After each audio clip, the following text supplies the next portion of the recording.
Hello everyone, this is a video for my grade 12 essential math students, and today we're going to be talking about two lessons. We're on lessons 6 and 7. They're both kind of short, so we'll just roll them together in the vehicle finance booklet. So first we're going to talk about vehicle depreciation, and we'll start by defining the word depreciation. Depreciation is a decrease in the value of something as it gets older. Oh, that hits me where I live. All vehicles lose value as they become older. This is called depreciation. A new car often depreciates between 15 and 20% in the first year. Then, usually around 15% each year after that. Now, these are kind of averages. Different types of vehicles depreciate differently.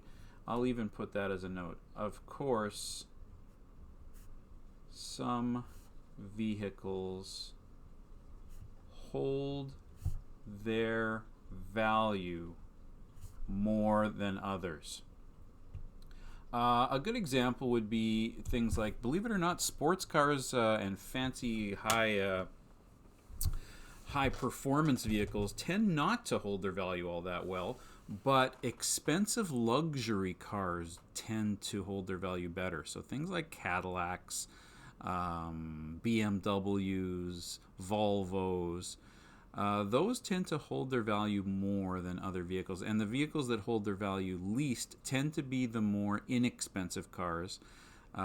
Chances are because they're more cheaply made and they will break down sooner.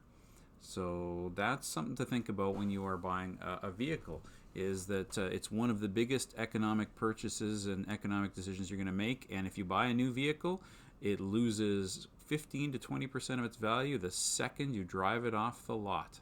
So, vehicles lose their value. Let's do some math on that. A new car is sold for $35,000. Calculate the car's resale value at the end of the first 2 years. So it loses 20% in year one. So now, think about this. If something loses 20%,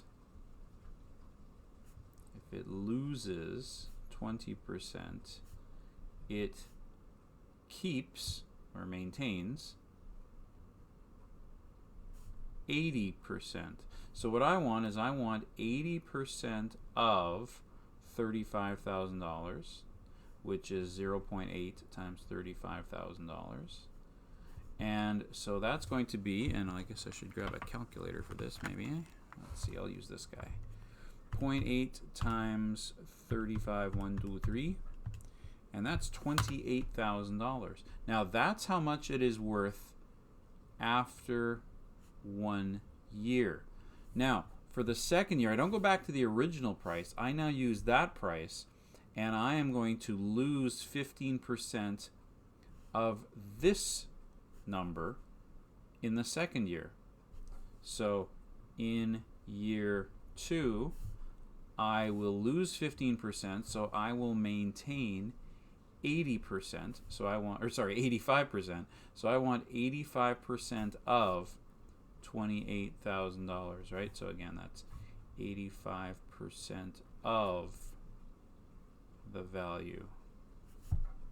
And so I already have this number on my screen, so I'm just going to times it by 0.85. And there we go, $23,800. Oops, that's supposed to be a 3. This is why I'd never use pen. So there we go. So $28,003 is the remaining value after 2 years. All right, let's do example 2.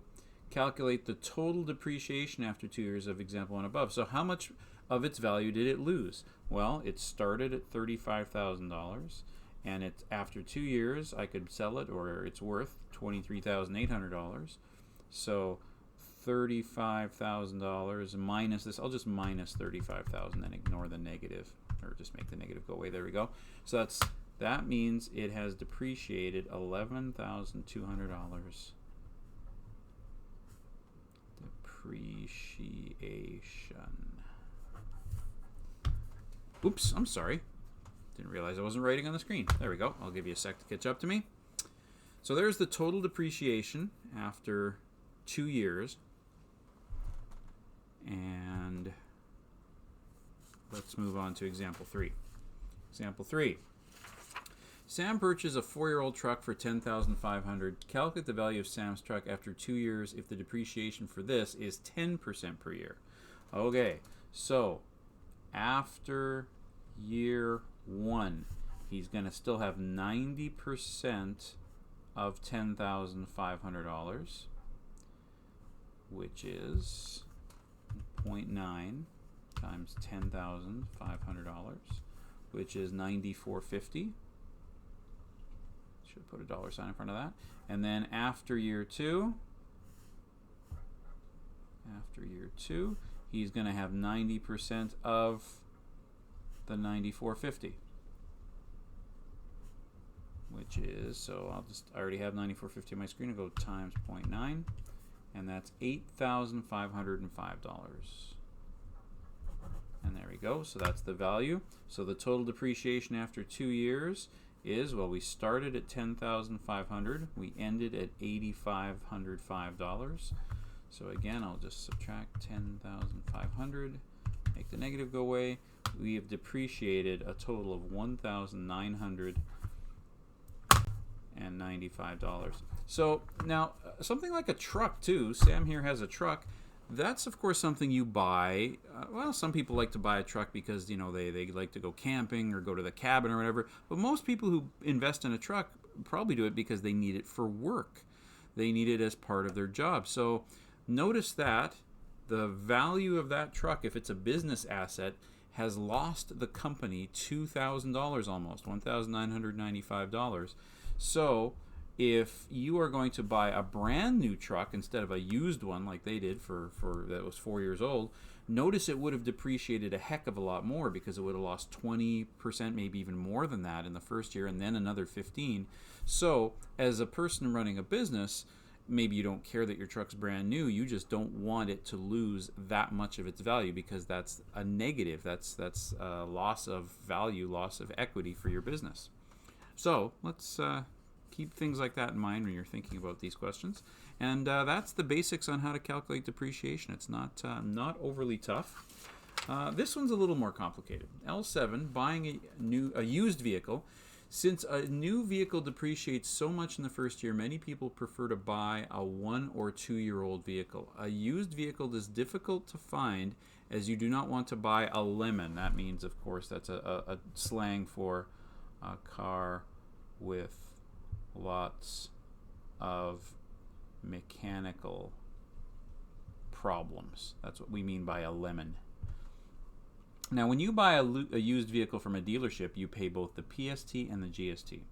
When you buy privately, that means you didn't go to a car dealership. You didn't go to a business whose job it is to sell cars. They have a showroom and a big lot that you picked it out of. You just privately, you bought it kind of like you bought, like the difference between going to a store and going to a garage sale. Privately means that you just bought it from somebody. They don't run a store. They are not a licensed car dealer.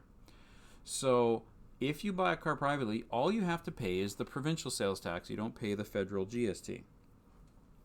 The amount of PST charged is based on something called the book value of the car. There are 2 books that are published by the auto industry that list the value. The more common one is the Blue Book value. I think it's called the Kelly Blue Book. I think that's the name of the company that publishes it. The Kelly Blue Book value. So this one industry standard book kind of determines how much a car of a certain age should be worth basically. Of course, if it's in better shape than usual for a car that age, you might ask for more. If it needs some work, you might ask for less. You get the idea. Then there's something called a lien. A lien is a legal claim that somebody or something has on the property of another person until a debt has been paid back. Suppose I needed to get a loan and I used my car as collateral. In other words, the value of my car was collateral on this loan, so that if I didn't pay my bills for the loan, they could put a lien against my car. That means I can't sell the car unless I sell it to pay back the loan that I owe. So that means if I try to sell my car and it has a lien on it, that means that that you can't legally buy it from me. Okay, so again, the book value is something that you have to look up. So book value sort of based on industry reported book value, and again I think it's called the Kelly Blue Book. There are websites you can go to where you can look that up. You don't actually have to buy a physical book. I'm sure that all car dealerships and stuff use a website. When we do questions in our assignments, it'll just tell us what the book value is. And we'll also have this handy little chart. Now, we're not going to do a test in this unit, but if we had been, you'd get this chart on the test. It's a nice, quick reminder or a quick way to keep track of the difference between buying new cars and used cars and what you pay tax on, what you don't. When you buy a new car, you have to pay both taxes. If you buy used from a dealership, you pay both taxes. If you buy used privately, you pay the PSD calculated on whatever's more, the book value or the purchase price. Now again, why would you ever buy a car for more than what this book says it should be worth? Well, again, what if the vehicle's in exceptionally good shape for a vehicle that age? You know, you're buying something a few years old, but it's got really low numbers of kilometers on it, and it's just in awesome shape. And they gave it a fancy paint job, and it's got a dynamite stereo in it, and really nice seat covers, and they put fancy rims on. Oh, it's just so much value in this car. So you're willing to spend more than what the Blue Book says a vehicle like that would be basically worth. Well, that means that your PSD is calculated based on the book, whichever's higher, the book value or the purchase price. And in this case, it'd be the purchase price. You don't pay GST when you buy privately. Now, a car, when you buy a used car, has to pass a safety inspection. So a used car must pass safety inspection. Oh, here's Mr. Lacko trying to message me. Inspection before it can be sold. Let me just get that note there.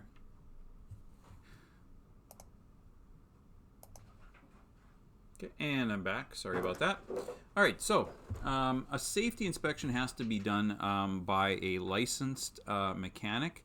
It also actually has to be done by somebody who's not working for the car dealership that you might be buying the vehicle from. If you're buying it from a car dealership, it has to be independent so that it's not biased. Of course, if the safety finds that there's things that have to be fixed before the car can be licensed and safe on the road, then of course you'd have to pay for the materials and the labor. And then there is something, and of course materials and labor you pay PSD and GST on. Interestingly enough, on a safety inspection you don't pay the provincial sales tax, but you still pay the federal one. I don't know why that is, but that's just the way the rules are.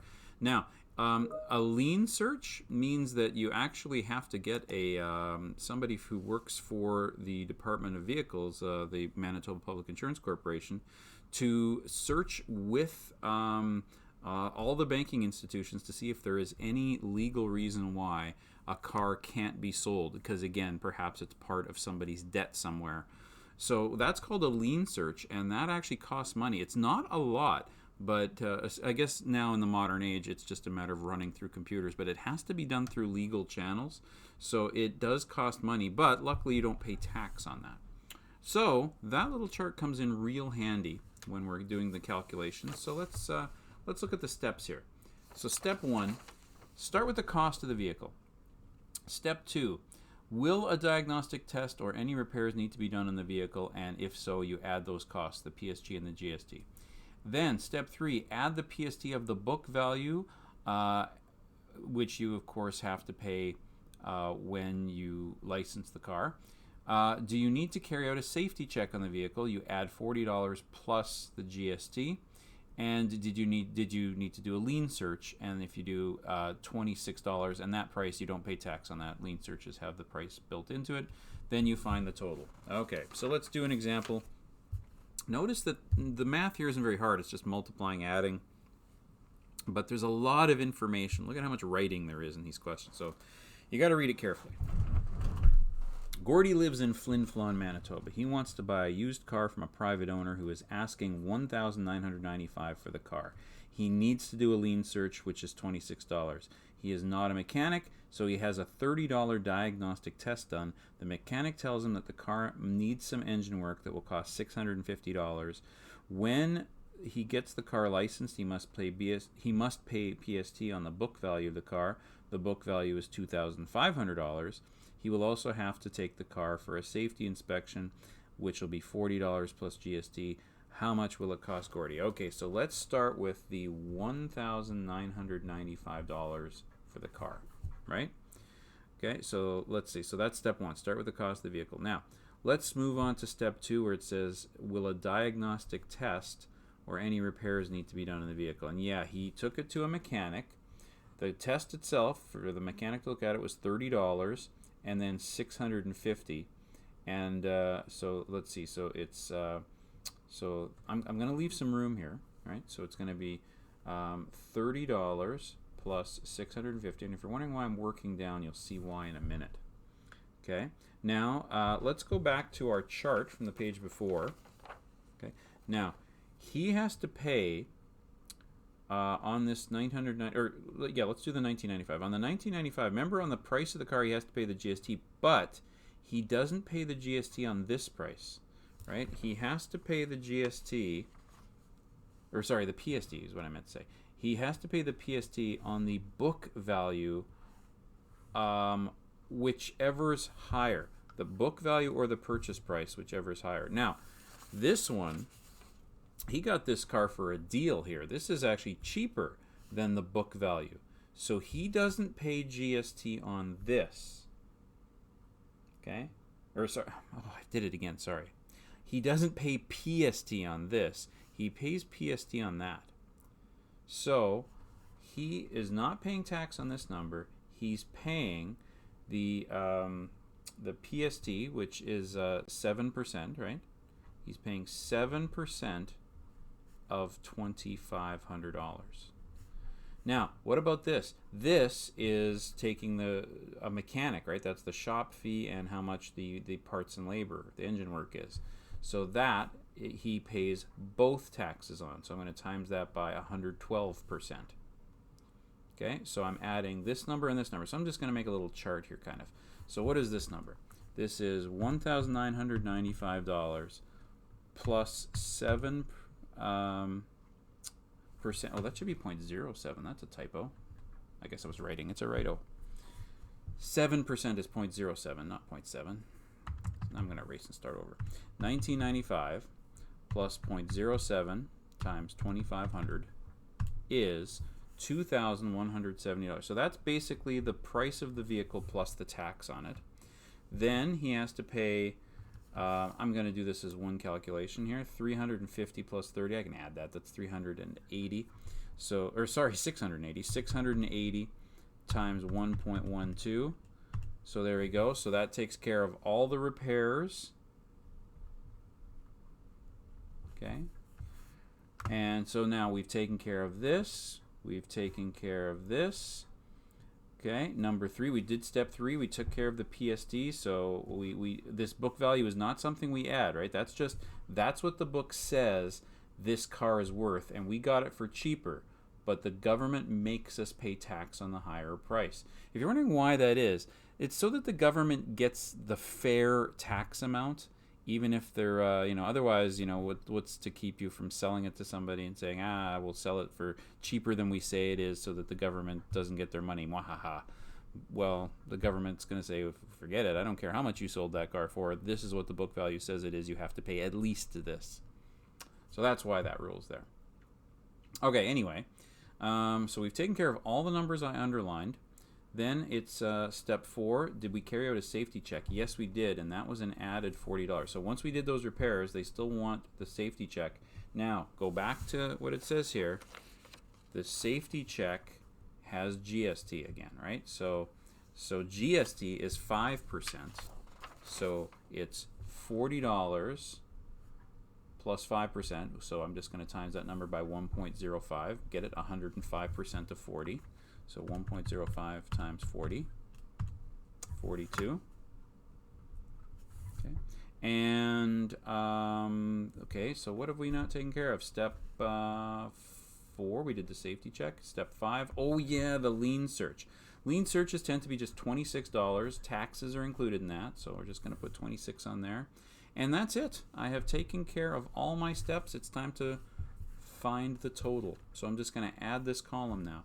So 2170 plus 761.60 plus 42 plus 26 equals, and there we go, $2,999.60 is how much the car is going to cost Gordy and Flin Flon.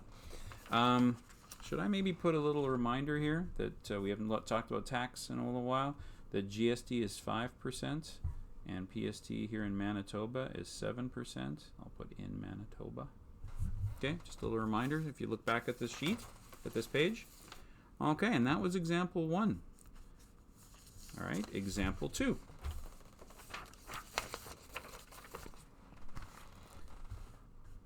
There we go. The second vehicle Rhonda Carr is considering purchasing is a used automobile from a private owner. She negotiates a selling price of $5,000 for the automobile. Additional costs are diagnostic test, lien search, safety inspection, and the book value is $5,600. So Rhonda is paying $5,000, but the book value is higher, so she's paying the, which tax is it again? Where can I figure that out? Oh yeah, look at my chart.